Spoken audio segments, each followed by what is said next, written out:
welcome to the Plot Twist podcast. My name is Catherine, and I'm coming to you from the north of Germany, which is where I live with my husband and our 3 kids.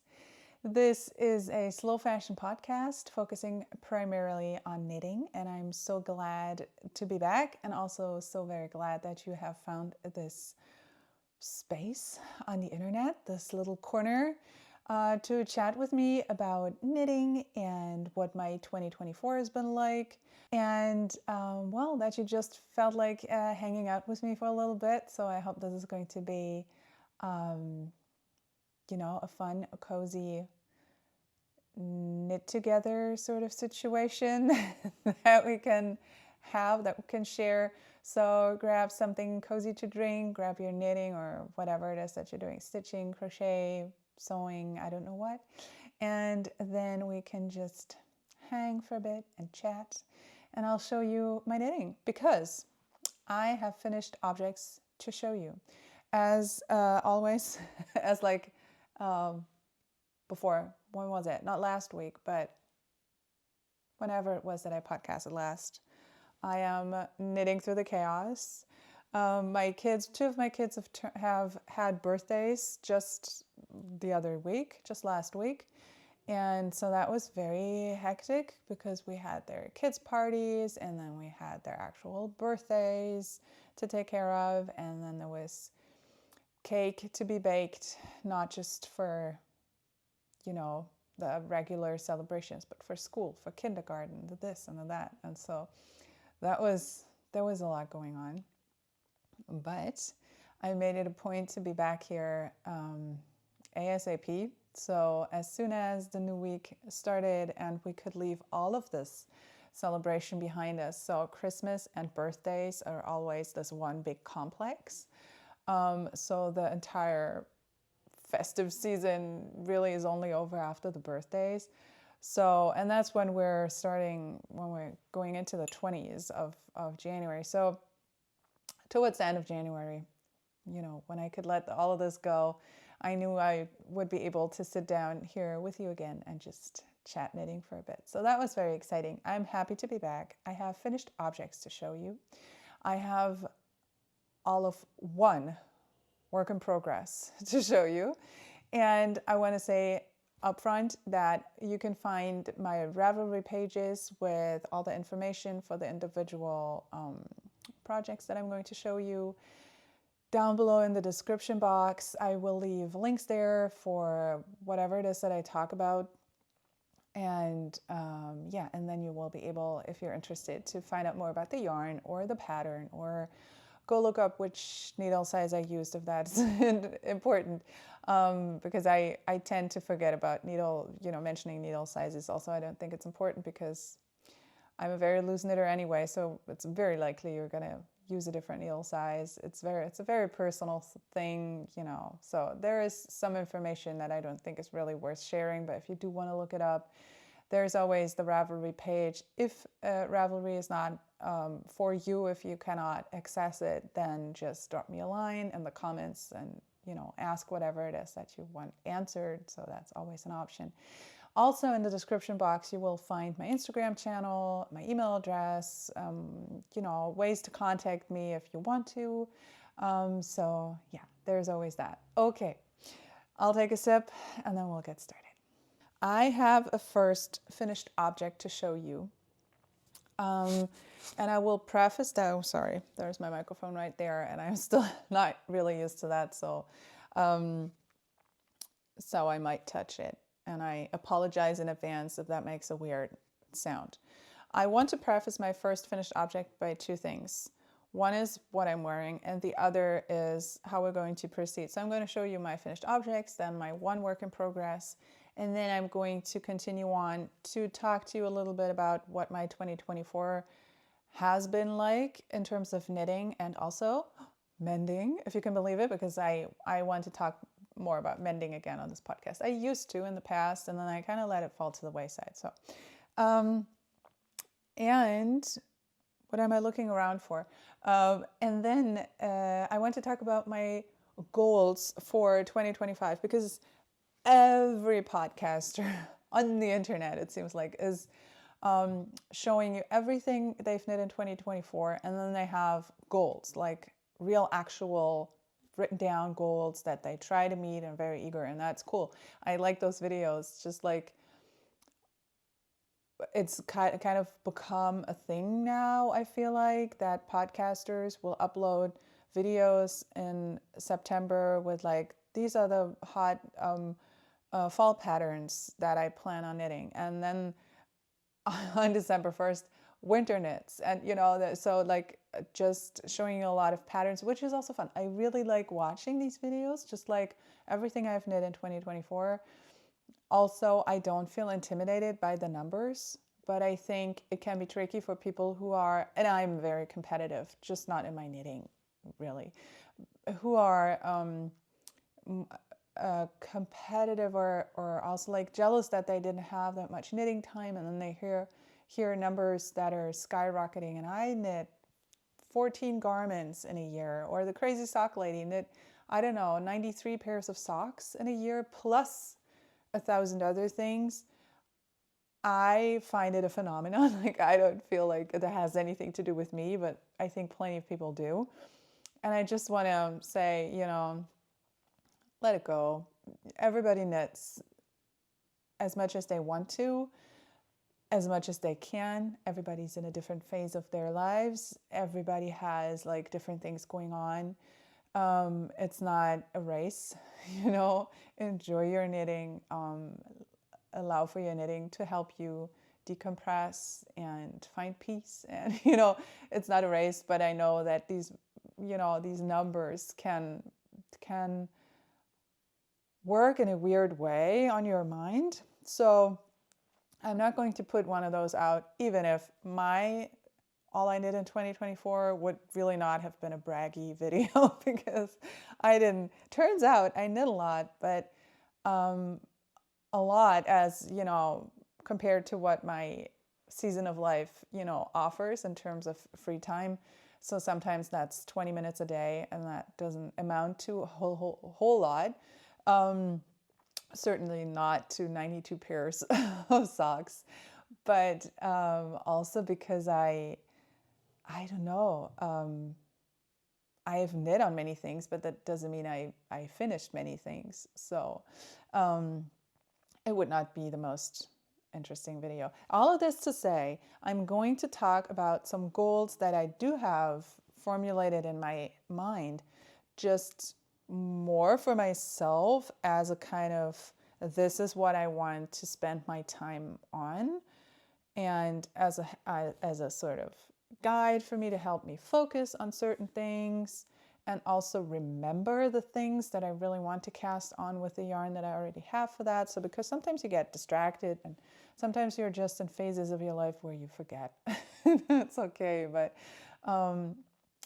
yeah, and I have these like more loose set of goals or ideas, or also like a list of inspirations, basically. I'm just going to share that with you towards, the end of the video, in terms of, first I'm going to show you what I'm knitting on and have been knitting on, and then I'm going to talk about that. I don't know, that was a long tangent. I could have put that at the end, but I just wanted for you to know where this video was headed. So, and then what I'm wearing, and I can never remember for the life of me if this is the Cold Breath or the other one. I think this is the Cold Breath sweater by Joji Locatelli. I'll link it for you. Maybe I'll even put it on the screen.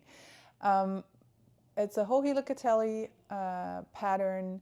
It's knit out of Cascade 220. I knit it, I think, in, a handful of years ago. So my son, who just turned 7, was very small when I knit this. And it is still my favorite sweater that I've ever made. Very closely followed by my Wool and Honey in a very dark, rich purple. But this, I think these, just look at this. These are just my favorite colors in the world. This is just everything that I could possibly want in life. So this is really, the colors make me very happy. The fit of this garment is just what I want it for it to be. The Cascade 220 is just the right yarn. It was a delight to knit up. It's a whole lot of fun to wear. It's a warm sweater. The only thing is this collar situation. I don't want to mess around with it too much because of the microphone, but it could be a bit tighter because I tend to get a little cold. Often I wear something underneath that is a bit of like a loose turtleneck or something like that, which sounds weird now, but so that it gives me a little more warmth because I tend to get cold around the neck. But you know, this is a very warm sweater. I love it to pieces. It is my favorite sweater I've ever knit. Yes, I can say that. It's my favorite sweater I've ever knit. Okay, and now let me transition into my finished objects segment. And here you go. So the first thing I cast on this year, and I want to say, yeah, no, not the first thing I bound off, but the second, is this little unicorn sweater. I'm going to hold it up.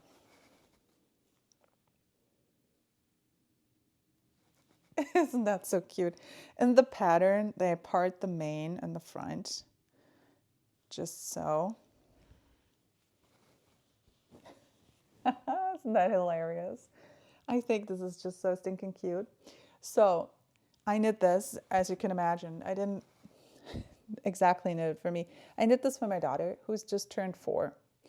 And she put it on immediately, and now I gave it a soak, which is why it's still damp, which is why I was like holding it like this.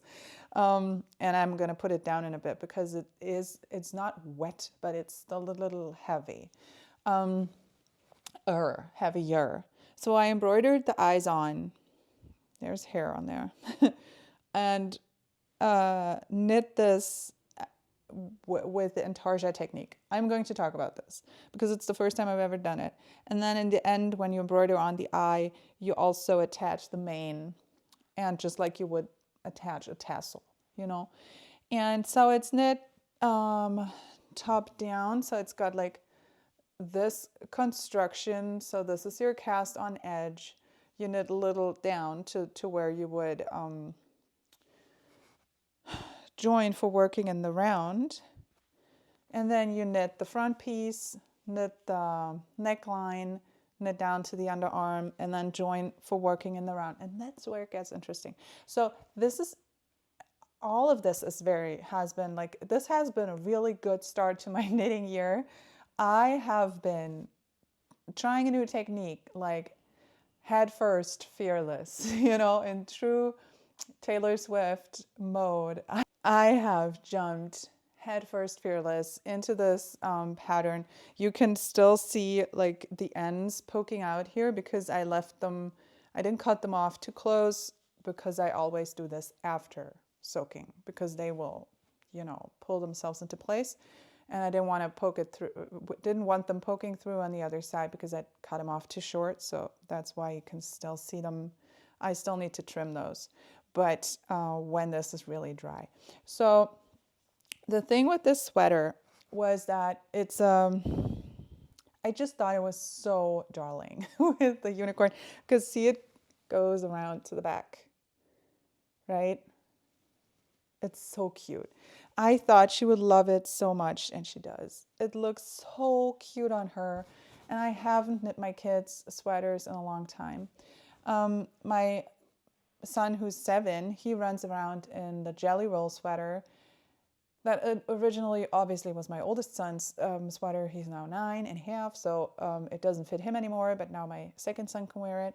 So that is a lot of fun, seeing him wear this really every day and getting compliments at school. So cute. He's a little proud of the sweater.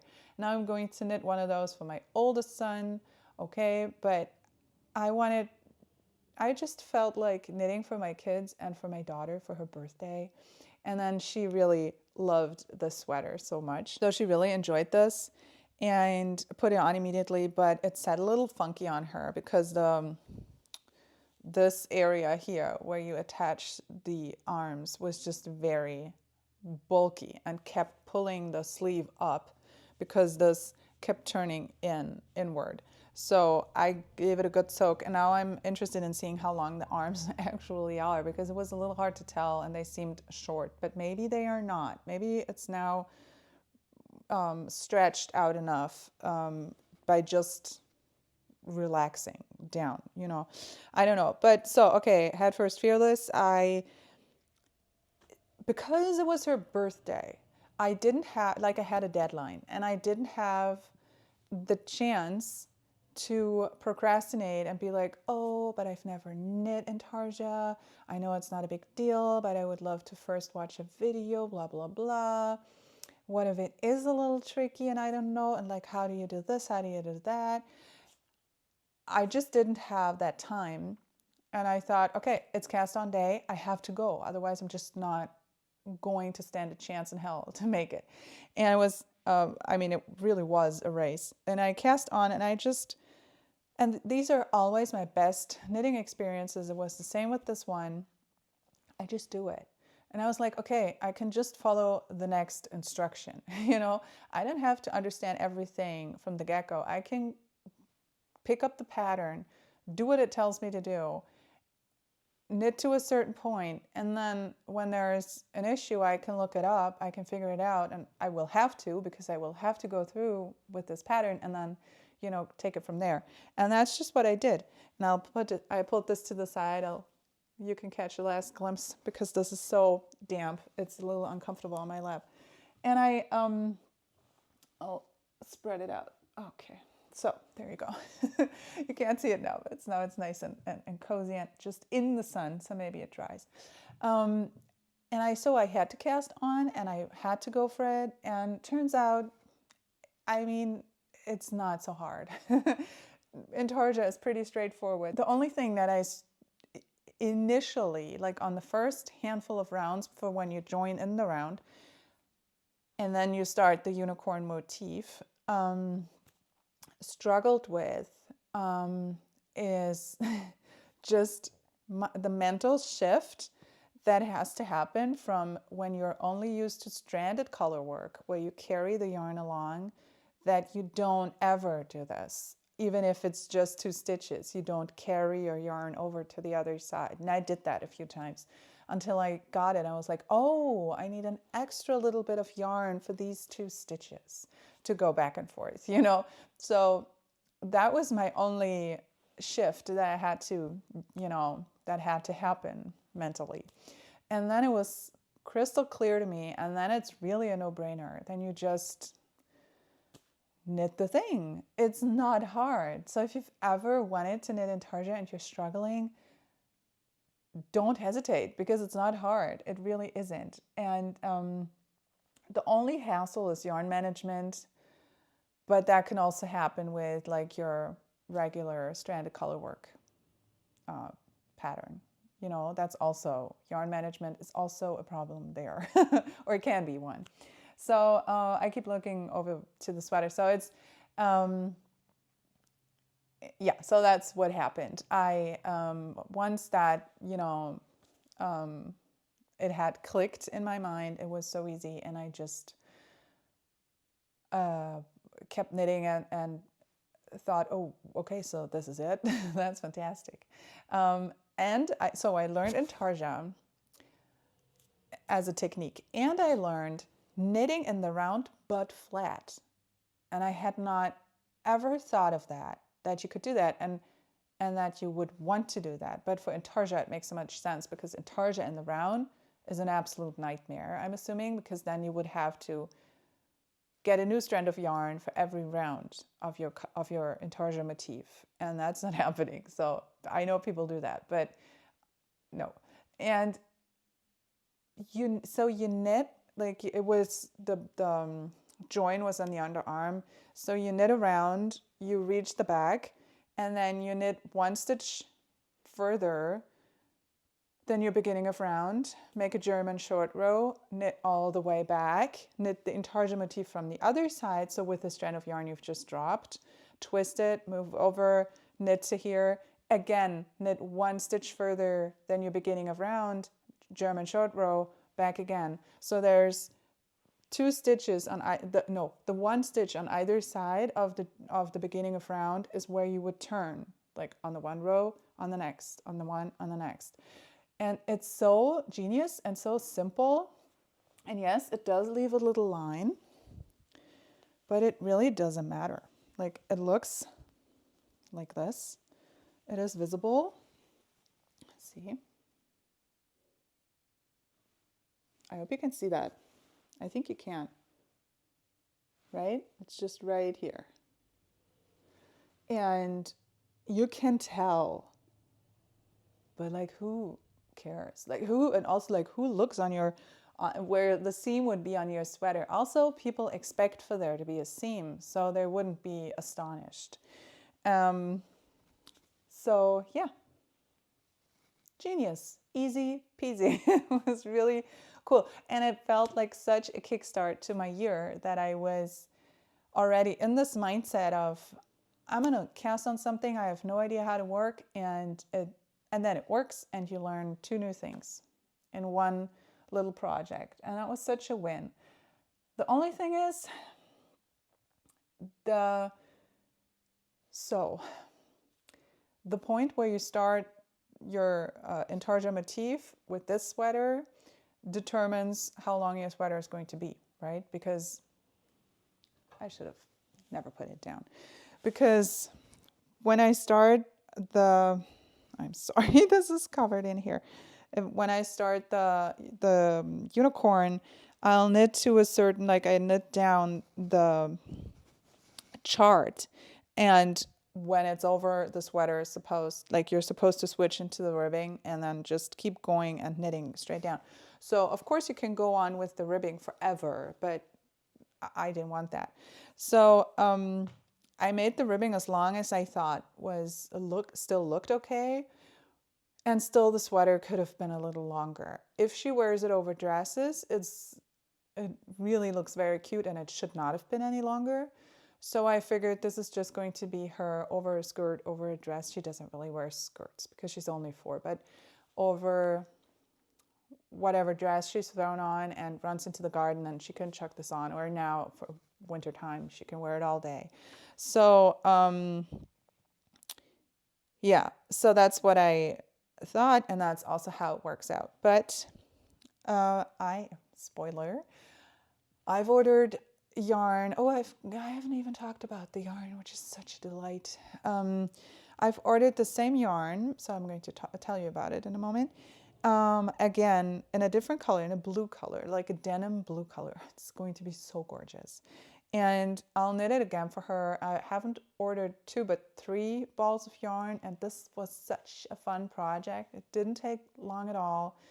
And I'll knit another one and just start the unicorn motif just a little further, not like this, but just like maybe 5 centimeters further down, which is like this much. And so I don't know. I'll just knit 10 rounds and then start the motif. So that's just a little longer.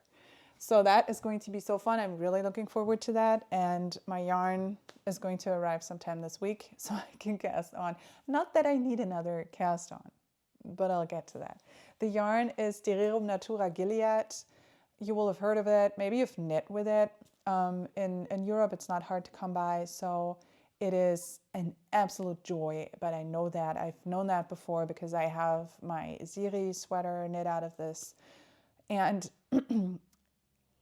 I want to say, even for people who are very sensitive when it comes to scratchy, itchy yarn, this is next to skin. So I have worn my sweater with nothing underneath, like nothing, no shirt underneath, next to skin, and it is soft. It is soft. You would think you're wearing your cotton long sleeve, okay? And so I felt very comfortable knitting this for a kid. And at the same time, it is very light. It's very warm. It is beautiful to touch. It's got beautiful colors. It's a beautiful brand, I feel. And I really wanted to knit it out of this, and I was so excited to have a new project to knit with Gilead. yarn, and so I went for the same yarn, obviously, again, for the next sweater, for the other unicorn sweater, and I was right on with my gauge. Maybe not row gauge. I don't now remember. But that might account for how it was a little bit shorter. I knit the 110, 116 size, and it should have been a little longer, I think, but also it doesn't matter. I'll make another one, and then she'll have one for her dresses and one to wear over like pants or whatever, and it's going to be really like cute. And oh my goodness, this is so cute. She looks so cute when she has this on. And I made it big enough so that, I mean, yes, it says 110, 116, but it is a little wider, and it's she'll be able to wear it next year. I want to say, touch wood. They grow so fast, but I think this will work out for a moment. And since I'm talking about the yarn, I just forgot to tell you the lighter color is called quartz. The green, so the light pink, the green color is cèdre of the De Rerum Natura Gilead. If you want to know how that spells, click on that link for the Ravelry page, and it will take you there. But I just wanted to let you know because I think the colors are just so beautiful. So if you want to know what they're called, quartz and cèdre. So and while I knit the sweater, my garment had to wait, and it was such pity because I could not afford to lose 1 minute of knitting over this because I was this short on time. And so my slip over that I've shown you last time, and it's also still damp, I want to say it's still wet, which is why it's kind of soggy. It's sort of, I don't know, it's pretty heavy still. Because I could not lose a moment of knitting time, this had to wait, and it was really just a matter of this much, like this, the side seam having to be sewn together on either side. Everything was done. The ends were woven in. Everything was done. Just the side seams, and it had to wait for however long it took me to finish that sweater. So, well, so until after my daughter's birthday. Again, I still have, the ends poking out because I will just trim these after it's completely dry. And here it is. So this is called the Tuku Warmer Slipover. I don't know really how to hold it up, but that's the best I could do. It's very soggy with the wetness that's still in there. So it's a split hem. It's a sort of high-low situation here. This is the armhole, which is oversized. The whole thing, as you can tell, is oversized. I haven't tried it on post-wash. I have the feeling it's grown, but with garter, just the wash will relax the fabric so that it stretches. I hope it's not too big. I mean, I knit size 2. It cannot be too big because I'm not that tiny. But it should not be too big because I think I met gauge, and or if I didn't, which I never remember, calculated it so that I get the right size with what I cast on. And I'm really not that tiny of a person. So yeah, well, anyway, there you go. It kind of blends in color-wise because, yes, obviously there's a theme going on. But I just wanted to show you, this is off my needles. I hope I can wear it next time. I'll put it down because it's, again, damp or wet. And I'll spread it out over this chair so that I hope it can just dry a little bit more. So I think the main color, this blue purpley color, is just absolutely fantastic. And also the dark green, I could really see myself knitting an entire sweater out of. The red as well. But the blue and the green are especially beautiful to me, really. This is Rauwerk yarn, so a German yarn non-superwash, just like the Gilead, that was processed and harvested and dyed naturally and everything in Bavaria, so in the south of Germany. And I bought it at a knitting festival a year and a half ago, and I really had my eye on this yarn for a long time, so I'm super happy I got to knit it up. As I was knitting, I thought maybe it would have been not quite enough yarn for a pattern with sleeves. Then again, it's quite oversized, and also I still have a lot left, so I think I could even have knit sleeves for this one. But so this is a slip over. This is supposed to go without, and it's from the Line magazine Nordic Knits edition that just came out in October. And I was gifted this magazine by my brother, so that was the first pattern that I knit from it. I think there is a mistake in that pattern with the I-cord with how they knit the I-cord for the armholes. I think, and now I can't really say anymore because I decided to, how do you say, fidget it, so to knit it in just in a different way, very similar but different, so that it would look neater, or so much neater, but my fidgeting was different on the front and back piece, and also with the split hem. I think I knit it like they said, and it worked out. But if you are going to knit this, I'm just going to say pay attention to the I-cord, because I think there is something there and it doesn't quite work in the pattern.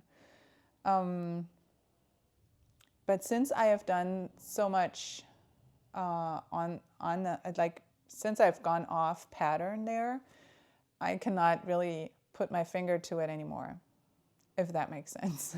Well, but that's that. Okay, so that's another finished object, and yay, because it was, oh God, I don't know, but it's, I don't know, 80 to 90% done by the end of the year.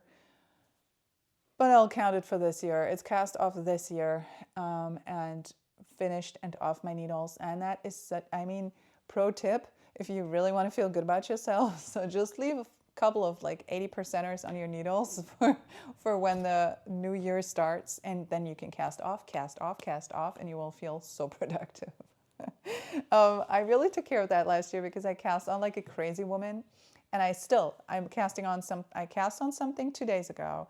I'm casting on another thing for my daughter today, but I'm 99% sure that I'm going to do that. I'm going to talk about it next time though, and I'm waiting for yarn for her new unicorn sweater. Also, my son has requested his jelly roll sweater. That is kind of an urgent thing for him. I'll link the other jelly roll sweaters that I've knit below for you, because it's, I always wanted to do a jelly roll episode that I haven't. I have one, which I will now link for you on the screen, which is one of my best sellers, really. But I always wanted to make one episode where I just show these. So when I've cast on the new one and knit through the yoke, maybe that is the good moment. That will be the perfect moment. Yeah. So that is going to happen. I know the yarn that I'm going to use and everything. This is going to be the Holst. So I have Holst Super Soft in just the right colors, but it is so thin that I don't know if it's going to work. So it's the lace weight, and I would need a fingering weight. And oh, maybe that's a good question for all of you guys. Is there a Holst that is a bit thicker, that is a fingering weight? I just have to do the research, and I will, but I haven't yet. So I am looking for a fingering weight Holst yarn. So that's what I'm going to use for that. Or hold the other double, but I think this could be too much. Also, I strongly dislike holding anything double. So that is not my go-to at all. Well, anyway, so that's different story for a different day. Then I have another birthday cast off. That was a project that's been on my needles and off my needles in 2025 because my son also had a birthday. So my two kids are 3 days apart, so 3 years and 3 days apart. And that was also something on my mind that I needed to get done with that sweater so I could knit a little dog. My son is he's an animal person, and he really loves dogs, and he gave me very so I knit a little dog. I'm going to show you first. I hope you'll be able to see. He gave me very detailed instructions. It had to be just exactly the size, which he showed me before. And he had to be knit out of scraps. He wanted a scrappy dog. That it was important to him. And he was supposed to be like of all sorts of colors, and he had something in mind. But the thing is, I thought I understood what he was after. So I went looking for a pattern, and in that process stumbled across a pattern that I think is absolutely to die for, that is so cute, and I'll link it down below for you because I have now no idea what it's called. I bought it. I got all the yarn for it. It's going to be a bit of a bigger project because it is freaking 75 pages long. 75 pages of a pattern for a stuffy dog that you knit. So that was important to me. It had to be knit because crochet gives me a headache. Not figuratively speaking, but really real life, practically speaking. And I didn't want to bring that on. So yeah, it had to be knit. And the other dog is going to be a real work of art. I think that was not supposed to be a scrappy dog. When you see it, you'll know why. You'll see it in a couple of weeks or months. I don't know, whenever I'll cast it on for him, because I'll knit it, whenever. But this was supposed to be ready for his birthday, and he was so specific. And then I found this little pattern that I'll link for you with that page, and I'll knit it for him. And when he unwrapped it, I wasn't happy with the dog. I finished it the night before. It took me 2 days.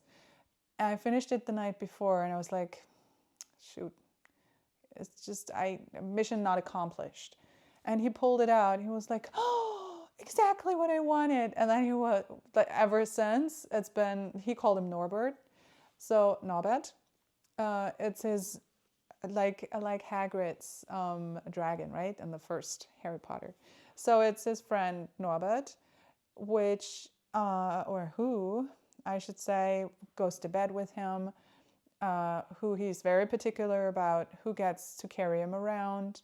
You can gain gold status by taking really excellent care of Norbert for an entire day and an entire night. There are people in our family who already have gained gold status with him. This is so cute. Mission accomplished after all.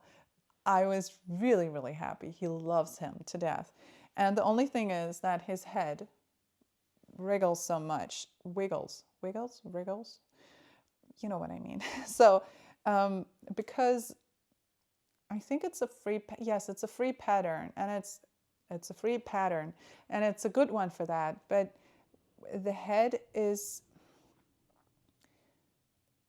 I know what you're supposed to sew up, below the chin. You're not supposed to sew up the entire thing further, but you should have left an opening and sewed it on. It would have given it a little bit more stability. I didn't do that, but also the pattern didn't say so. Now I know. So that was really the only thing where I was like, that would have been helpful. But other than that, I mean, this doesn't really bother my son. So he's really happy with him. Also, I made his torso longer and a little fatter, which looking back, I really shouldn't have, but well, he doesn't care. This is Rauma Finul and Jameson and Smith 2-ply jumper weight scraps that I had. And the green one is whatever, also a non-superwash yarn that my mother-in-law destashed. So I don't know what that is, where it came from, but it fit the bill. So here it goes. That's Norbert. And then there is another finished object. It's like, who am I?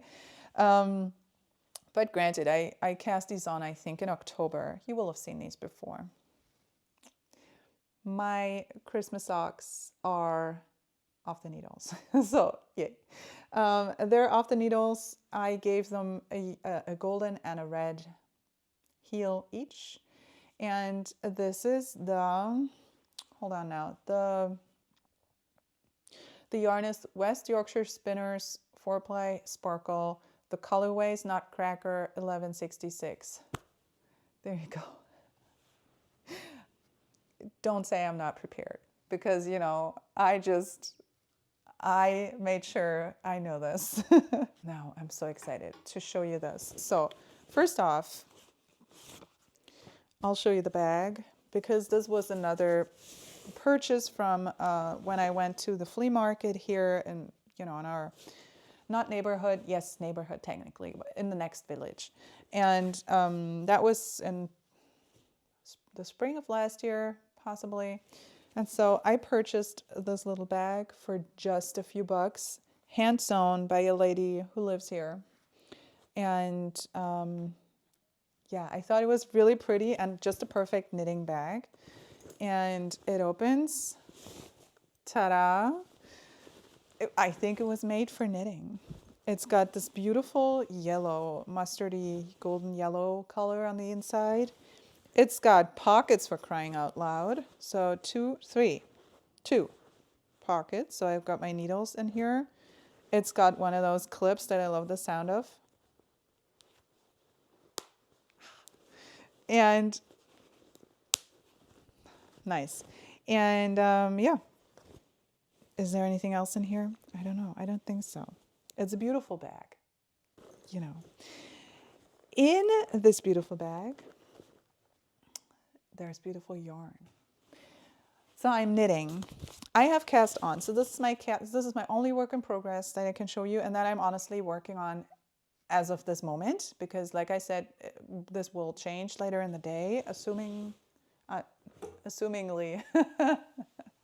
assumingly this will change later in the day. Let's just leave it like that. I am knitting the DRK Everyday Sweater. That's what it's called, right? DRK Everyday Sweater. So Andrea Mowry, an Andrea Mowry classic. Okay, I'm going to show you the yarn and then I'll talk more about it. Okay. Oh my goodness, how am I going to do this? This is not working really well. Okay, so bear with me, folks. I'll try and solve this solve this insurmountable problem. Oh my goodness.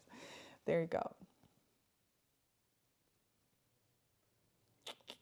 Isn't that so pretty? Oh my God.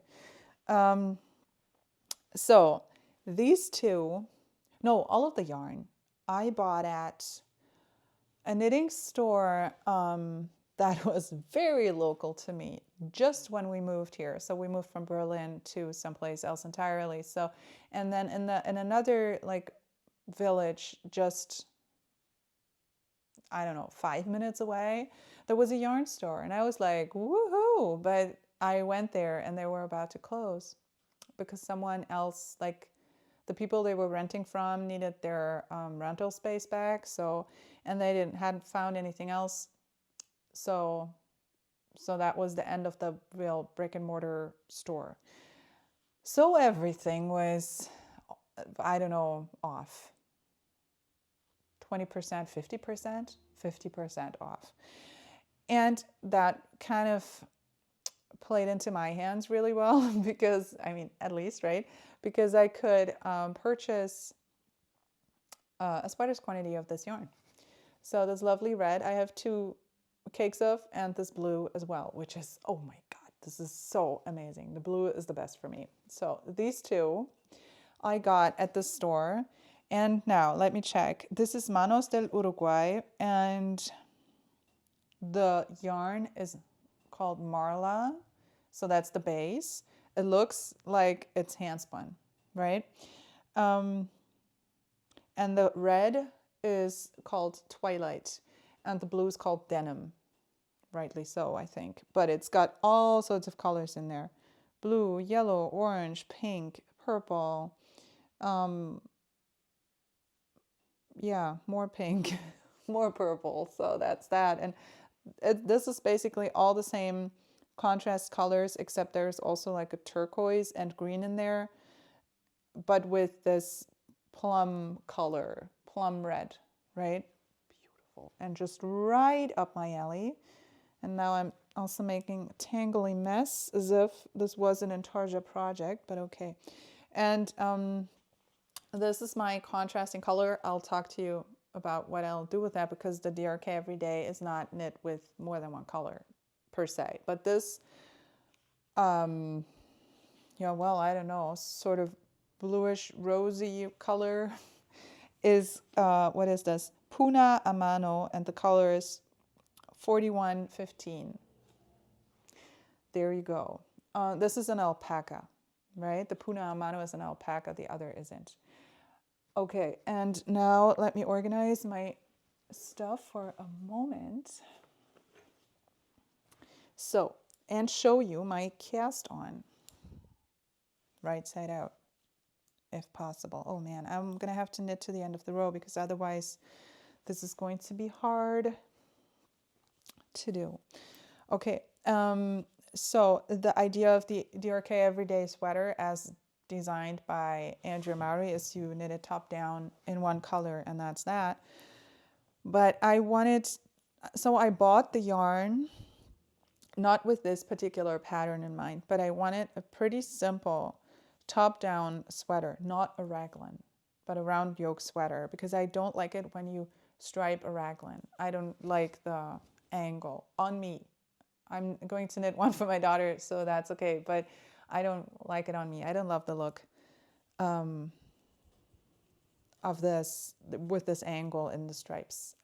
I really don't. I was looking for a pattern, like I said, like a top down in the round, a yoked sweater, and as simple as it gets, really, because the yarn is, you know, to my understanding, isn't really made for a pattern, because with this hand spun effect, it's already pretty busy.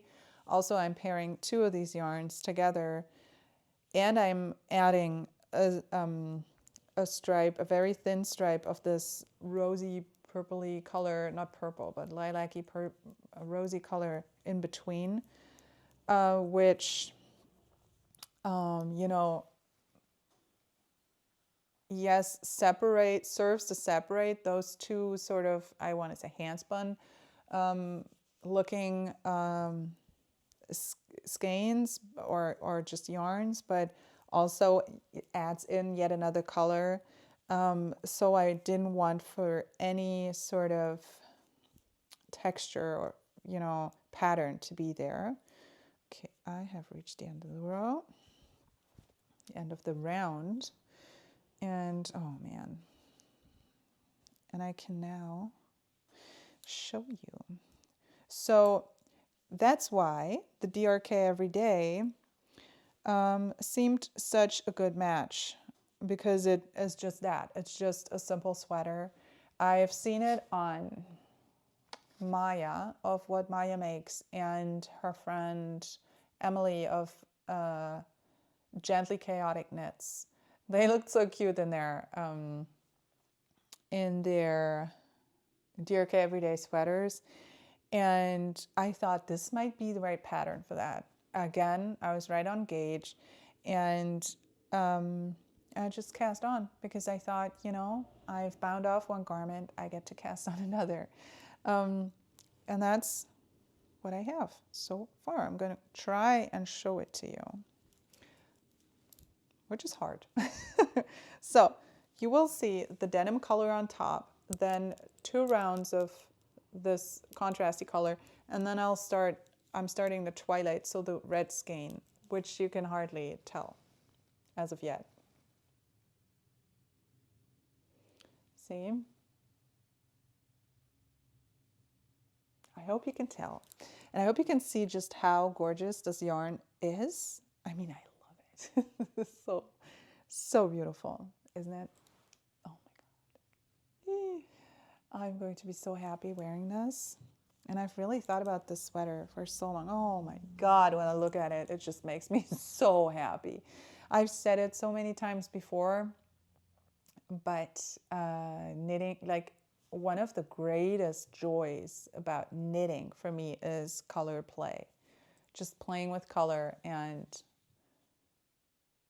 seeing it come to life and seeing it just play. It's just so beautiful. So that's really one of the funnest things about knitting for me. Also, very therapeutic. Like really, color therapy is really a thing. Anyway, so if you can see that, knit, so the ribbing, obviously, which I sort of count as my first stripe, and which also determines the length of the stripe. So I'm going to make every of those stripes this length. And so that's my plan now. If it looks weird after a while, I'm going to have to think of something. And then I will add 2 rounds of this contrasting color, and then, you know, this much of the red to go here. I hope you can see. I don't know. So in my mind, it makes sense.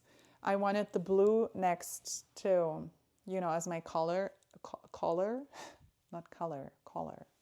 And yeah, I don't know. So it's tricky showing it, but that's kind of where I am. And I went back and forth in my mind over what am I going to do about the short rows in the back. I didn't want, in the end, I decided to just remain, this is the middle of the back. So the beginning of round is at the center back. I decided to go with the blue, with that denim color, and not go with this one, because which I've been calling the contrasting color, right? So because that would have, I think, just looked weird if it's just one thin stripe to separate the other two, and then all of a sudden on the back of your neck there's this chunk, so like this much from here on down, that would have looked weird, and it would have made the short rows just so visible when this kind of hides it a little bit better. I mean, yes, the color isn't that long and you can tell, but it is seamless. And then the striping starts. So I thought that would be okay. Whereas, you know, it would have been awkward to switch colors before, because I couldn't have squeezed in two rows of this contrasting color before starting the short rows without messing with the pattern, if that makes sense. So yeah, I'm going to show you my, oh man, there's so many strands hanging here. My little teapot stitch marker. I hope you can see it.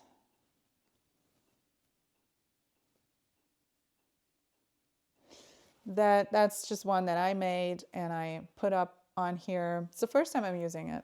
So yeah, that's that. So that is my work in progress. What can I tell you about it? I told you the yarn, the size that I'm making, I don't now know. I think it's size 3. Yeah. Again, seems small.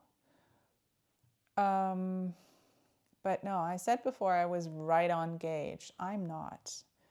I am, so she calls for 21 stitches for 10 centimeters and I'm at 20. So I got a little bit of wiggle room. So the fabric that I produce with 21 stitches is always going to be a little bit bigger. So for a whole circumference, it adds up, you know. So that's why I went for that size, because I was in between sizes. And then, so I opted for the smaller one. However, choosing sizes for me is always hard because I always tend to make sweaters a little too big, and I don't know why. Because I'm not so tiny. I'm tall and also I'm not tiny. I'm really not. What the thing is though, I really have a very small chest circumference, just because that's what it is. But I do have broad shoulders comparatively, and also in my body shape, my shoulders are, I want to say, the widest part. My chest circumference, however, is pretty small. My upper arm circumference is always at least one size above. So I don't know what to do about that. I'm now going with that because I've learned that if in doubt, go for the smaller size, because sometimes inexplicably my garments turn out pretty oversized, which is okay. But if in doubt, go for the smaller one. That has served me well, interestingly. I don't know. I'm just going for this. I'm pretty confident because I've done the math. I've swatched as much as you absolutely have to, but I have, and washed it. So I should be fine. Touch wood. Also knock on wood. But it should be okay. I hope it's going to be okay. If it isn't, I'll have to rip back and just see what I see. Do it again. Oh yeah. And okay, so that's that. Now, I said I wanted to talk to you about my 2024 looking back, and then the next year, this year that we're already in the middle of, not quite, but that has really begun now. It's already 3 weeks old. So my goals and plans and, just loosely formulated intentions, for lack of a better word. So since I'm not going to go over just what all I knit, and I've explained why. So I'm just going to say my one favorite knit of last year, of 2024, is my sea glass sweater, for sure.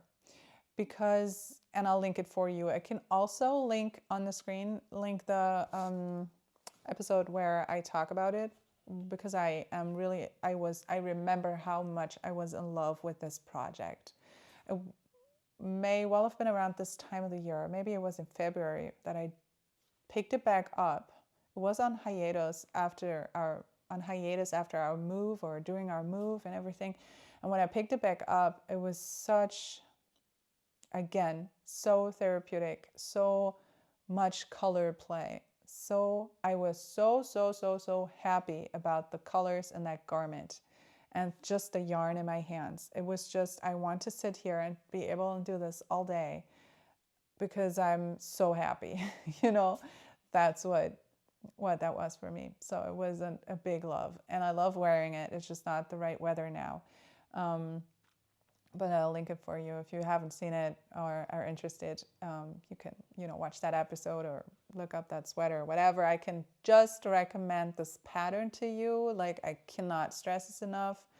If you want to knit something with your scraps, knitted, what's it called? Sea glass sweater, and weave in all the ends, because it's just worth it. It's still going to be one of the best experiences of your life, even if you need to weave in all those ends. There are ways around that. I know I went for that option. Still, would do it in a heartbeat. I would do it again in a heartbeat. So that was my favorite knit. And then, since I promised you a little mending, I will give you my mending stats for last year. Oh, I'll have to do a little math first. So hold on. Let me edit this out. I'll be back in one quick moment. Okay, so my mending stats for last year. So I used to have a regular sort of mending segment in this podcast, but since all of last year, I didn't really have anything interesting to show you in terms of mending. There were knee patches on jeans. There were just holes in t-shirts, and holes in wherever, and then so I just had to stitch those up, or a darn socks, or sew on an elastic that had kind of come off, or put an elastic in a pair of pants where the old elastic had gone kaput, And so that's kind of what I did. So that wasn't interesting at all, I thought. And I just I did it as I went. But I thought I will just, for myself, track all the things that I'm mending this year, or that I mended last year, just so whenever I sat down to mend a few things, I would go and write them down in my notebook for the podcast. So I knew, I could see the numbers adding up throughout the year. And it's not about the numbers per se, but I was just interested in in how much, what my number would be, really, because it's become, with my 3 kids, it's become such a habit of, just mending as I go, also for my husband, and sometimes also for me, obviously. So garments, it's all garments and socks and, underpants, when the elastic for those kids' underpants just comes off, where it isn't sewn in, but it's the top, and then it comes off. They pull it off a little bit over time. But when you sew it on, they will last for another 7-8 months. So it's really amazing how much more life you can squeeze out of these things, and also how I'm not a shopper. I hate going shopping for clothes. I'm going to use the word that I try to not use, but it's accurate. There is such a strong dislike in me for going shopping for clothes. Oh my God. I will avoid it at any cost. I'll do it if I have to.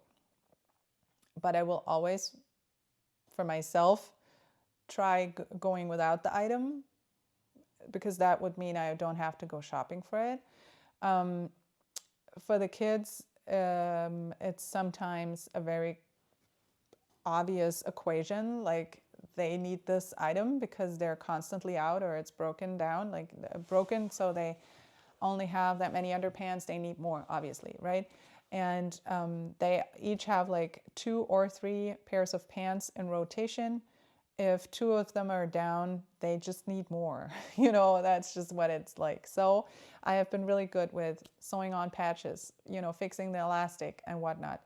But sometimes things break. But if you continue fixing them, especially kids' stuff can last so much longer, which is somewhat counterintuitive, because their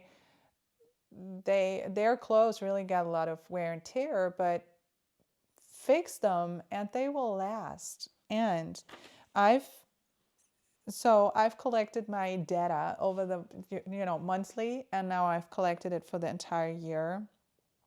And I'll take you through it just a little bit, not too much. I have altogether, I'm just shy of 150 items that I've mended. I'm at 149 that I've mended. That's a lot. Some things I remember have broken afterwards, and then I had to eventually get rid of them.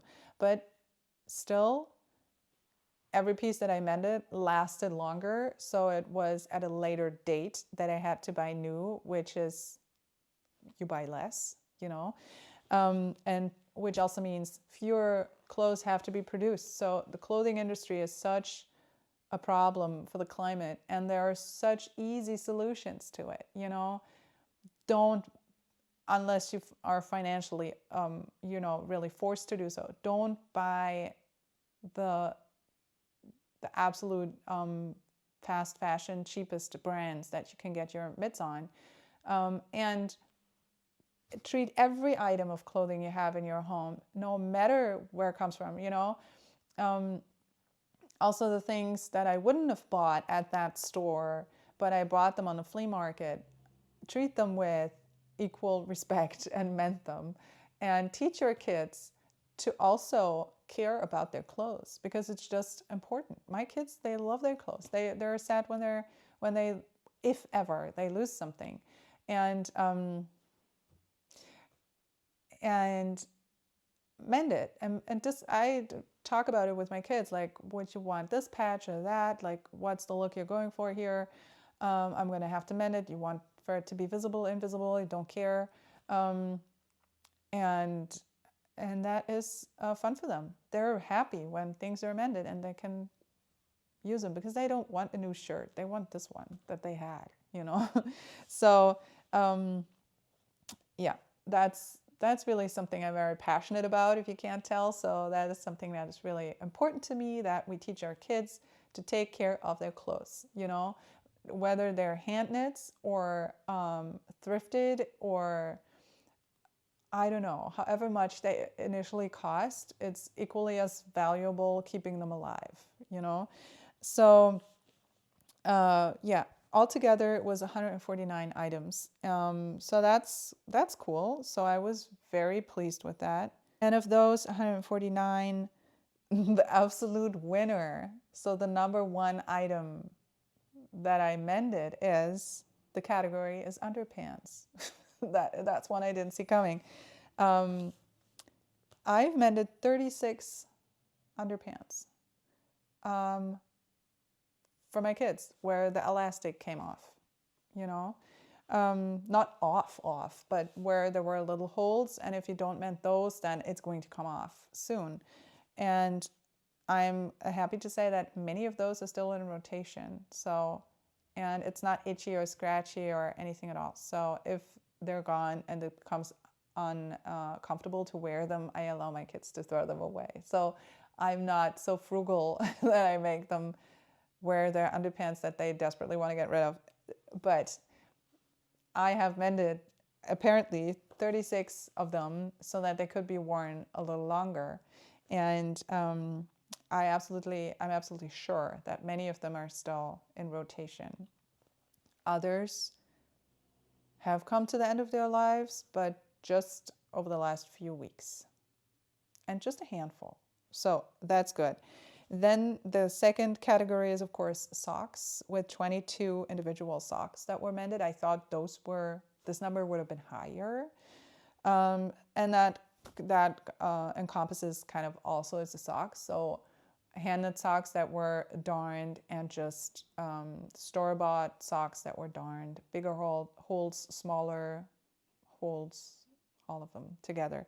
And the third category, so like the bronze medalist, is pants. So that was the third category, which makes a whole lot of sense. So that was 20 items. So 20 knee patches or whatever. Yeah, it was both knee patches for my kids, and for my husband and I, it's been on the thighs, where you rub the fabric thin just by walking or riding your bike or whatever it is. That over time rubs away at the fabric. And so I've put patches on the inside and zigzag stitched over it with my sewing machine, not in the zigzag, but in the straight stitch, but just gone back and forth. I will try and find the video where I explain that and link it somewhere up here for you. And also, there is also a tutorial on in the highlights of someone from my like German Instagram that I can link for you, but it works without language. So like it's just the images that you need to see and understand. And if you can sew a straight line with your sewing machine, you can do this. So I'm going to link this as well for you. And then the rest was like 10 sweaters, and so on, like just smaller numbers. But so I wrote it all down. I'm also going to do it for this year, just so I do it. So just for fun. It's not to prove a point. It's not to win an award. Just so I can track it. And sometimes it was like, oh man, I will have to knit some, not knit, but like mend some things from my pile that's, been piling up. And I think I haven't done it in 2 weeks or something. And I looked in my book, and I thought, ooh, I haven't done it all month. So I don't want to let an entire month slip without having mended a few things from my to be mended pile, if you will, because it will just be so much more work the next month. So that was also a good reminder in that regard, that it just, tracking visually can be helpful for time management. So that's where I was coming from, and I just wanted to put it in here as a way to acknowledge that, yes, there was some mending in 2024, even if I didn't talk about it so much. But I did mend away and mend along. So, okay, that's that. And now for my goals.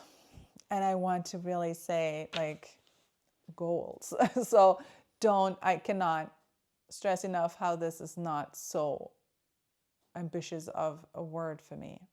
I've watched other podcasters where they were much more ambitious and super organized, and I'm not saying anything bad about that.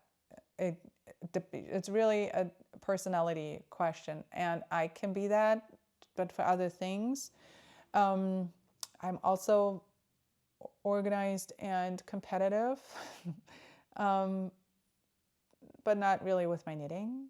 I'm maybe organized with my knitting, but I don't write everything down. Also, that's neither here nor there. So I have loosely formulated goals, such as finish big projects. That is because looking back on the finished objects from last year, I feel they don't represent all the things that I knit on, all the knitting that I did, because it's a whole lot of socks and then a few things and then that's that. But not a whole lot, but just, and I did knit, however, on my 2 blankets and on this and that and blah, blah, blah. And all of those are still on the needles, so they don't count, because when you look up finished objects from 2024, they just don't show. And on Ravelry, also, I will count them for the year that they're ready, that they're off my needles and ends woven in and everything. So I have 2 blankets on the needles. I have my stripe hype sweater that is, I want to say 70% done, if not more. I've just finished one garment that was almost done, so that's good. That's good. Hello, I'm German. I'm sorry, I don't know if I said that. So that's good.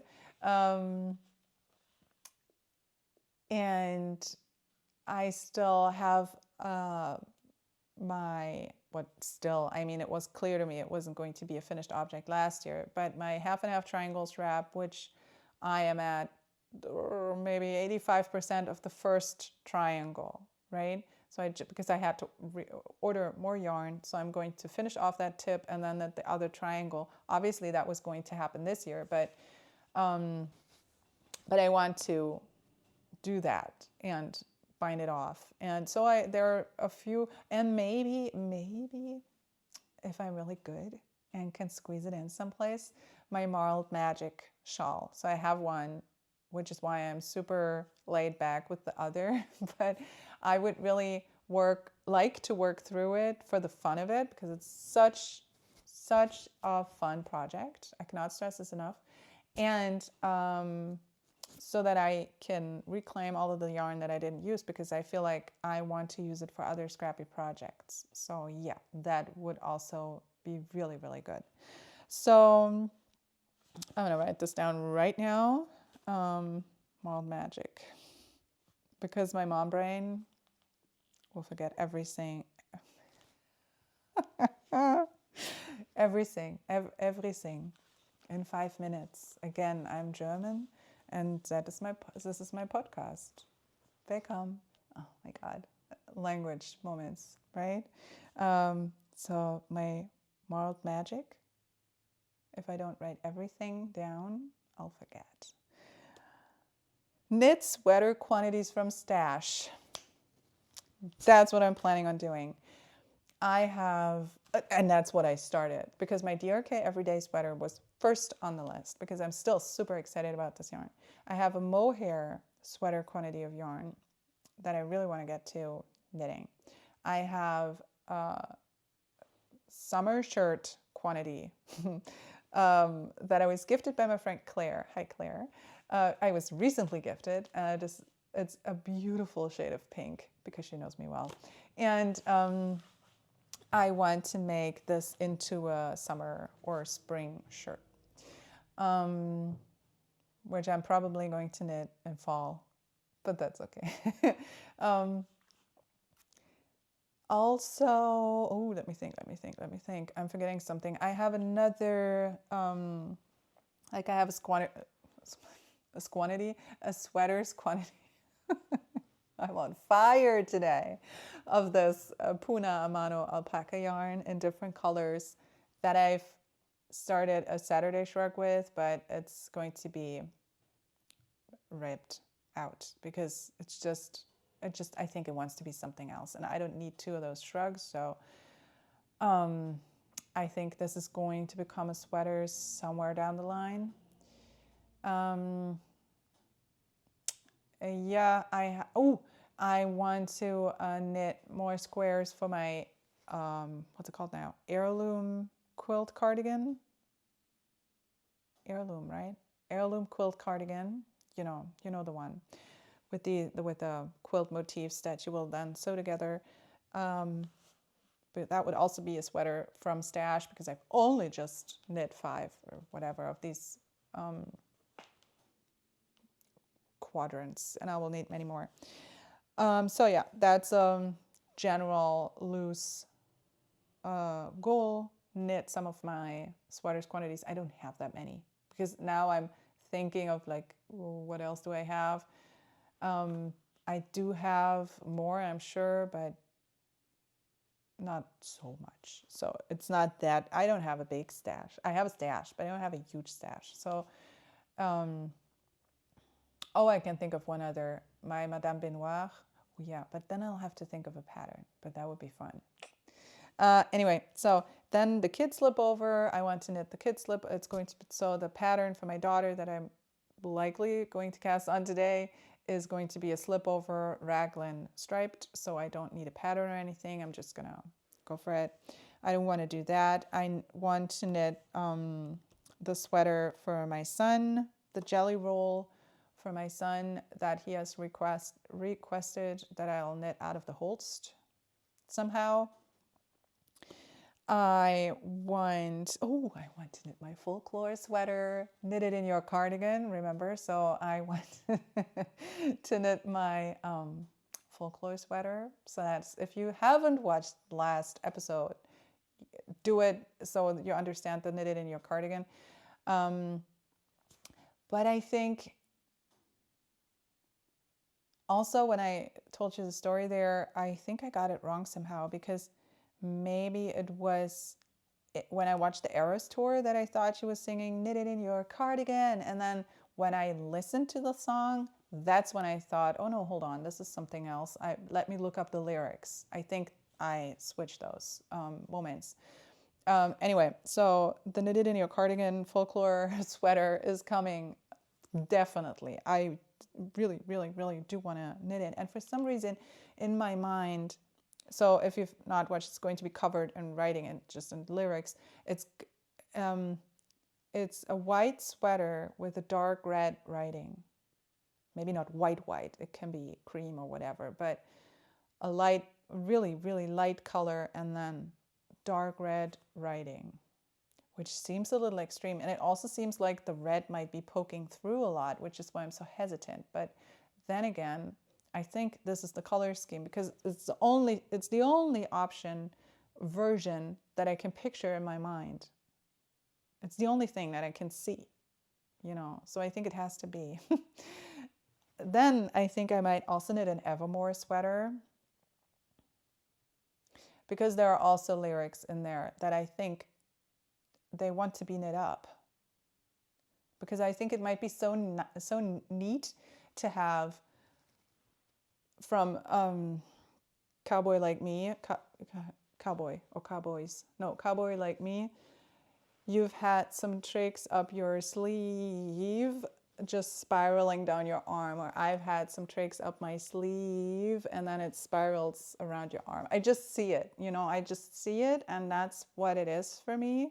Every time I hear it, I see it going down. I see it as knit up, and it might sound really weird to you now, and like, that's a weird sweater, are you really sure? But I can see it and it looks really fun. And I think it will have to say I'll come back stronger than a 90s trend on the back. So it all makes sense to me. I don't know if you're like, oh wow, this sounds great, or if you're like, okay, let's see how that turns out. But I know it's good. Like, in my mind's eye, it's really something I would, in the store, would go for and be like, this is cool. I hope they have it in my size. Anyway, so these are projects waiting to happen, honestly. Then I'm going to knit this puppy dog, the frickin' 75 pages pattern of it all. I want to go to Berlin Knits because it's my hometown, it's where I'm from Berlin. They have, so the ladies of the Yarn Over Berlin yarn store are so after many years of a hiatus, like I think it's been 7 years then, 8. I think the last Berlin Knits was 8 years ago then. So again, anyway, so they're hosting an event, and it's called Berlin Knits, and it's at the beginning of October, and I really want to go. I want to host a knit along on this channel. I've tried to do this before in the past, and it didn't really work out because I think back then the community on this channel was just way too small. So there was just not enough participation. Participation, is that the word? There weren't enough participants to honestly call it a knit along, right? So, and that's totally fine. But I think I want to try again this year. And if you have suggestions for what would be a fun knit along, let me know. And if you don't know what a knit along is, it's just, I don't know. For instance, when I knit my jelly roll sweater, and it's a colorwork yoke sweater by Tin Can Knits that I'm absolutely in love with. I've knitted for all but one person in my family, who is my husband, and he doesn't want one. I've tried many times. He doesn't want one. So, but my kids and I, we have them in different, the kids have them in different sizes because, they grow. And 2 of my kids are currently wearing theirs. My oldest son has grown out of all of those, and he wants another one, and I'm happy to knit him one, even though I think I might be in for some trouble because he's so tall now, that I will have to knit like an adult size extra small or something. Anyway, and if I were like to make this into a knit along, I would say all of you guys who also want to knit, say, the jelly roll sweater, join me in knitting the jelly roll sweater. Then you would go purchase your yarn and pattern, and we would just chat about how we knit our sweaters, and in the end there would be prizes. And I could also like extend that and say knit a colorwork sweater, or make it a family piece, like knit one of the sweaters that you have knit for yourself for one of your kids or your spouse or your friend or your sister or whoever. I don't know. So these would those would be options like to go with like any theme. And you can always turn it into a group event, the knitting of one piece, and be like, who wants to knit along with me? So that's the idea of a knit along. If you have never heard of this or participated in one, oops. So if you have suggestions for what would be fun, a fun project, theme for a knit along, let me know, because I really honestly don't know. I mean, I will think of something, but but but if there is a demand or a really good idea that comes from you guys, and I'm like, oh yeah, perfect, then let me know down in the comments. It would be very much appreciated. I also want to knit a mitten advent calendar for myself because, and again, I'll link them for you, I have knit an advent calendar for each of my kids. And it's the same one, just 3 iterations with a slightly different color scheme each, just depending on the scraps that I had laying around. But that's how I can tell them apart. On some days it's a struggle because there is a lot of red and gold ones or whatever. So, but it's all the same pattern. It's called the Julevotter, and it's, oh God, no, I don't know. It's a Norwegian, I want to say Norwegian pattern. So it's in Norwegian, but it comes with charts. It's a free pattern. It comes with charts. So you only knit the charts. You don't have to be able to decipher any of the writing. I could make out enough to know, some of the things that it said, but you can count your stitches and just knit the pattern, and they're knit without a thumb, so it's really straightforward and easy. And I've made one of those for each of my kids, but I've come across such a beautiful pattern that is, I think it always or almost always starts with the Latvian braid, and then it's a little bit wider of a mitten, I think. And it has a little thumb attached, which might be very fiddly, but also it's just so very cute.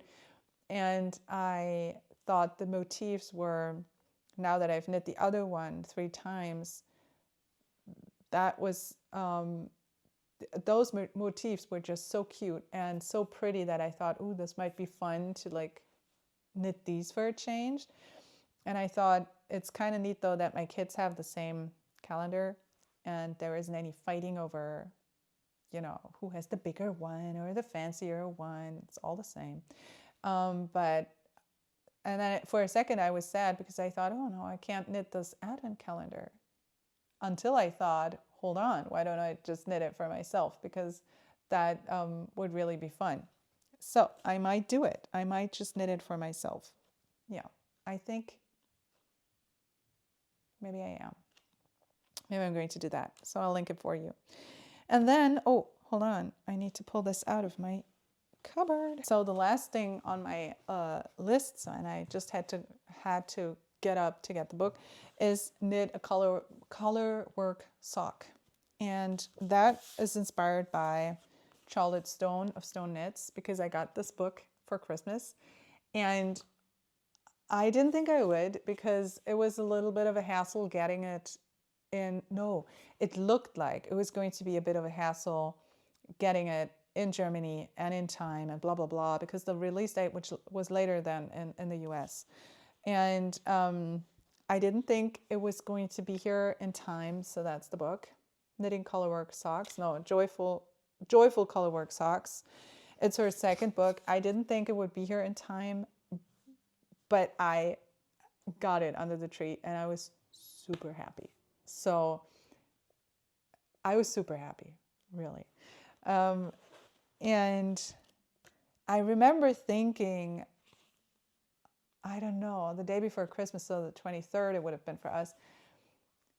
I remember thinking, oh man, it would be so fun if the book had arrived in time and if I really could have it tomorrow. I was really excited. And then it was there, and I thought, okay, so I don't have to open one more present. This is really all I wanted. And I'm hesitant knitting something like this, like these dogs. I want to make it so that you can't see the pattern, but the sock, I hope you could see something. So the sock that is all over dogs, that's covered in dogs on different breeds. would be really fun for my middle son because he's such a pet person. Like I said, he loves dogs and all sorts of animals. So that might be so fun for him. But what I am really hesitant about is the fact that with these all over colorwork socks, you don't have a gusset. And all of us in our family need a gusset because we have a very high instep. And so dancer's feet is what I tell myself, right? Also, I would like to have these tarot card socks that I'm trying to show you without giving away. No, hold on. This is really hard now. Like this. I hope you could tell. So again, same problem, but I've already thought about how I might make her work. And then one of my sons, my oldest son, wants the camper socks because he likes those. He likes those campers, and I obviously would like most of all, and that might be my first sock from this book. I would be most happy about the tea kettle socks. So now I also need to get her other book because it's just so pretty and so cute. Oh man, I could really knit each of those. They're so fun. So yeah, that's also one of my goals. I've always shied away from colorwork socks because I thought they were going to be too tight. And I've watched the interview on Fruity Knitting with Charlotte Stone, and she said something about what to do so they're not too tight. She said, that was so interesting to me, don't catch your floats too often. Go by however many inches or centimeters and not however many stitches, because with a really tight gauge, like for a sock, every three, like catching your floats every 3 stitches, as you might do for a sweater, but that would have a bigger gauge, may result in a stretchier, in a less stretchy fabric that you will have issues pulling over your foot. And all the while you don't really have to catch your floats that often, because 3 stitches on a colorwork or on any sort of sock is just like the tiniest little bit, and you could go 7 or 9 stitches without catching a float, because that would only be like like 2 centimeters maybe, and so have the width measured in centimeters or inches rather than amount of stitches. And that made so much sense to me. And she says also, like, there is not so much danger on, like, when you put your sock on, pulling on the floats with your toes, because it's not like a hand where you put on your mitten and you wriggle your fingers and you will get stuck on floats that are not caught often enough. You don't need as much of a woven fabric on the inside on a sock as you would on a mitten, is what she said. And that made so much sense to me. I never thought of that. So yeah, maybe it will work like this. If you haven't watched the interview, do watch it. It is so fun. And they're both very giggly, and just, it seems like they're really good friends. Like, it's a really fun conversation, and also fun to learn more about Charlotte Stone's process, like how she designs the patterns and how she moves from one stage in the designing process to the next, to the next, to the next, and, you know, changes that had to be made because of what test knitters said, and so on and so forth. So that was really fun and interesting. And yes, I'm really excited about this one. And these are all of my goals, I think. Yeah, they are. That's that. So those are my loosely formulated goals. If I don't meet all of them, it's no biggie. I just always try to work with what I have, but that's not a goal for this year. It's just, that's just who I am. I think I'm sort of wired this way. I always want to knit my stash because I have put a lot of thought into what goes into my stash. I don't just buy yarn like that. So that's certainly an aspect that I am very, like, if you purchase your stuff consciously, you're more likely, I think, to still be excited about it a half a year or a year and a half down the road. You will still be like, "Ooh, I get to knit with that," and it will not so much lose its initial appeal so much, I think.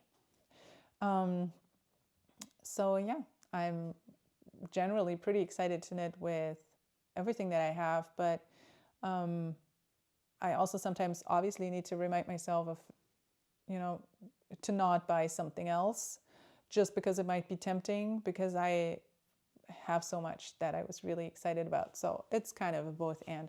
But yeah, those are my goals. Last time I said I really wanted to talk to you about what I've had been watching, which is Fleishman is in Trouble. That's been a few weeks now that I've stopped watching it because it's only a mini series, and it's just a few episodes. And Parenthood, and I'm going to try and do it briefly because I think I've been recording for quite a long time now, and also in a few moments I need to go and get my kids home from school and kindergarten. So Parenthood I have honestly never watched before, and you will be like, what, have you been living under a rock? Yes, probably. I haven't watched it ever, but something told me to do it a few weeks ago, and so I started watching it, and I immediately fell in love. I must say, how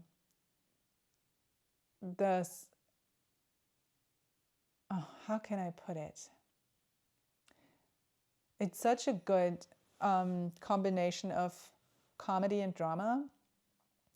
I think I really love that Dax Shepard is on that show because it's the only really extended piece, if you will, that I've seen him on anything. I mean, I've seen him act before, but not so much. I know him from the Armchair Expert. I've seen him on, like, This Is Where I Leave You, or on Punked. Now I know him from his podcast, and I think he's such a goofball in that family. I don't know that I really buy this combination of siblings, of those four siblings, because Lauren Graham and Peter Krause, okay, so they make sense to me as brother and sister, and the one is so successful and the other isn't. Yes. I don't know how Dax really fits into it, but it does make sense to me, but they don't look alike at all. So, but okay, he's just always the comic relief, and he is so fun in that show. And I think he really does a very good job. Like, he really does. His timing is really good. And the lawyer's sister, she doesn't really make any sense to me in that family in terms of her looks and also who she is. I still have to figure it out, but I'm still in the first season, so that may all, don't listen to anything I say. So that may all still change. It probably will.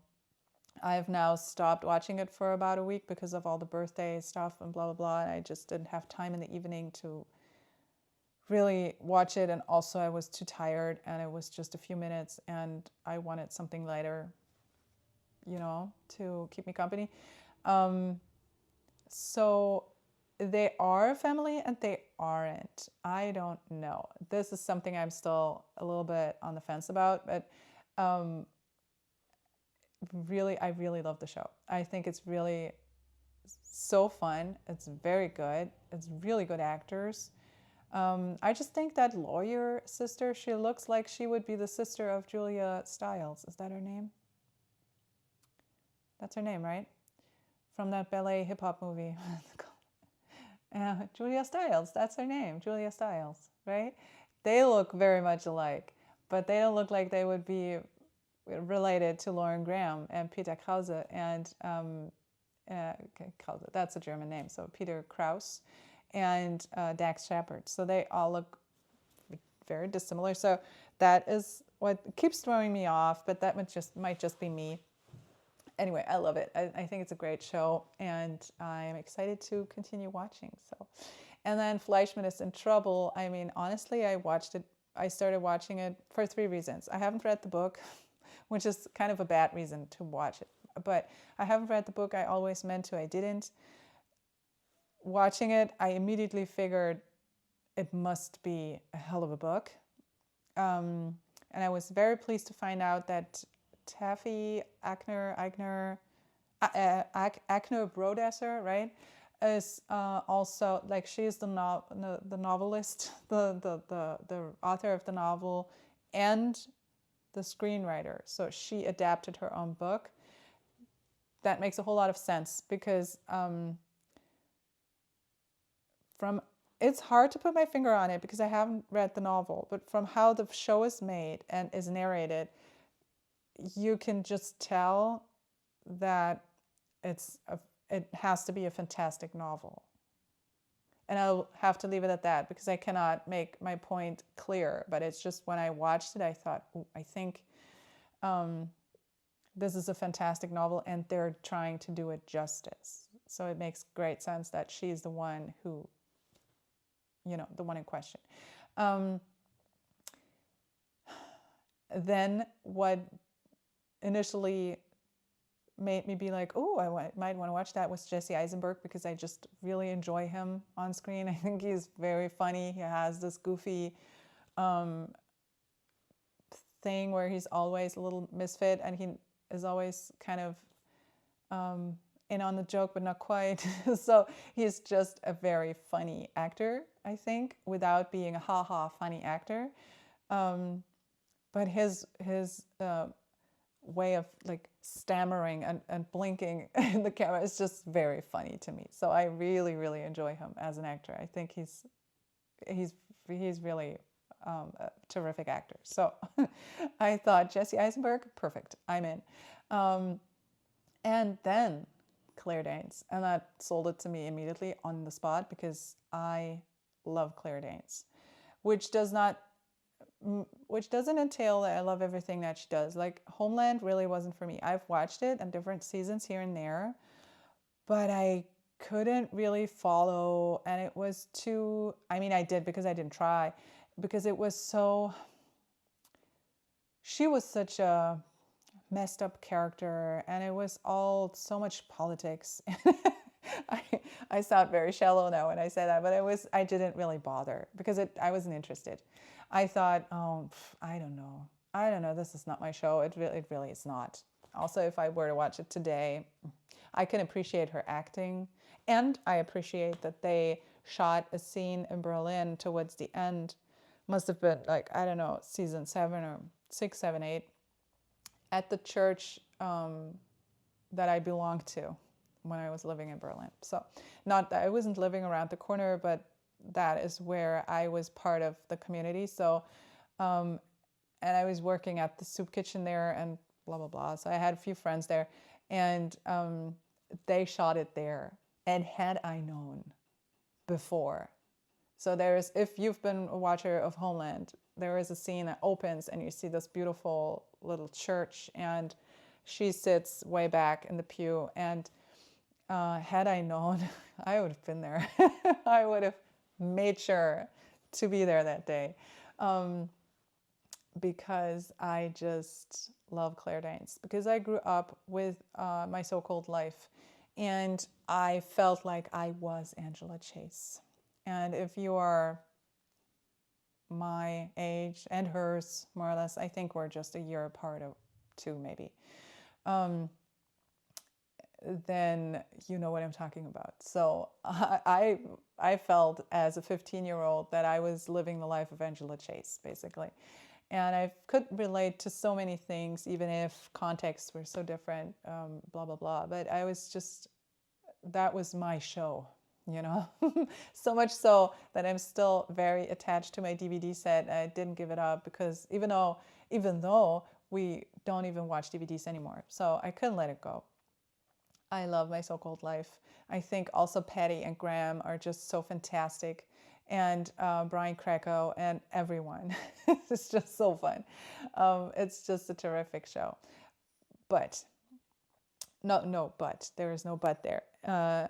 So I've always had, which is why I'm saying this, the feeling that Claire Danes was kind of my actress. Like if I could identify with anyone as strongly, it was her. That was because I was 15, that of course, but I still feel that feeling today. Like I still know that. And when I saw that she was on this show, okay, so I watched it, and it's a wonderful show. So Fleishman is in Trouble. It's a really good show. It's a whole lot of fun to watch. But for like the first half of this miniseries, she isn't really a big character, and the few things that she does do, she is just like not a nice person to be around at all. And that is where it's very much like a novel. So I think I have an idea of how that novel works, is like the narrative shifts, and in the end there's a twist there that questions the narrative perspective from before and brings her, so it's a divorced couple, that was his perspective, which isn't as absolute as she thought it was going to be, and then brings her story more to the forefront, and her version of the story is then narrated, and she obviously becomes so much more dimensional and still a very like troubled character, but not as much of, how can I put it, and be a lady, not as much of I don't know, of a person you really don't like as she was before. So she becomes so much more relatable. And not just that, though. What I really love about the show is that, so that character had been struggling on several levels, and then she gave birth to their first child, and that birth experience went terribly wrong, and she couldn't really recover from that, which is why she really never had that moment of really bonding with her kid. And she managed to bond with her child because she loved it, but later in life and different, and it wasn't what she would want it, and because it was taken away from her. And that's sort of the side that he also despairs over and doesn't know what to do with. And that's how this marriage dissolves somehow, not just because of the birth experience, but that is really portrayed as one major traumatic turning point in her life, and rightly so. And I can very much relate because I don't want to go into too much detail. Also, it's not that interesting maybe to you, but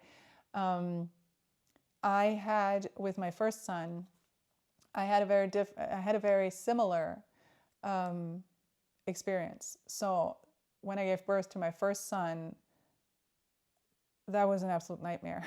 So I'm not going to say much more. It was an absolute nightmare. It was really traumatic. I went into therapy after to somehow process, and it took me years to understand what actually happened and to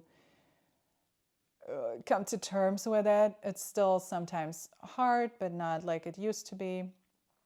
Thank goodness. It wasn't what happened to her, but it was, when I watched that, I thought, oh my God, I wish I'd known going into this show, watching this, because to this day, I don't want to watch births on television.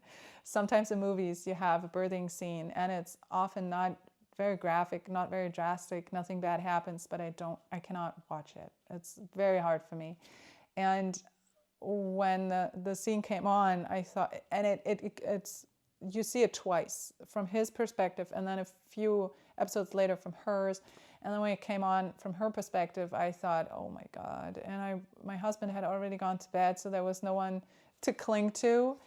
And I watched it, and it's good that I did. And it's these, the thing is, these stories should be on television. This should be shown.